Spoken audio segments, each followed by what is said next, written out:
Hi all, MS Excelൽ ഞാനൊരു table create ചെയ്ത് വെച്ചിട്ടുണ്ട്. എനിക്ക് കസ്റ്റമർ ഐഡിയിൽ ഓരോ സെല്ലിലും ഡിഫറെന്റ് കളർ കൊണ്ടുവരണം. അപ്പൊ ഞാൻ ഇങ്ങനെ ചെയ്യാണ്. ഒരു കളർ എടുക്കുന്നു, രണ്ടാമത്തെ സെല്ലിൽ പോണു,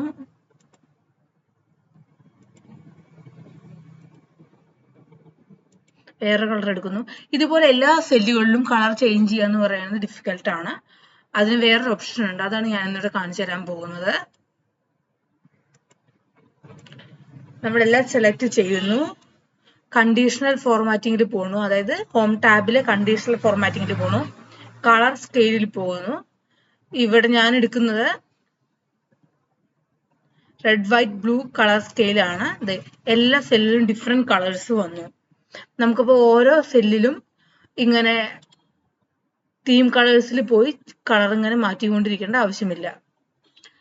എല്ലാം കൂടി സെലക്ട് ചെയ്യുന്നു, ഹോം ടാബിൽ പോകുന്നു, കണ്ടീഷണൽ ഫോർമാറ്റിംഗിൽ പോണു, കളർ സ്കെയിലിൽ പോണു, സെലക്ട് ചെയ്യുന്നു.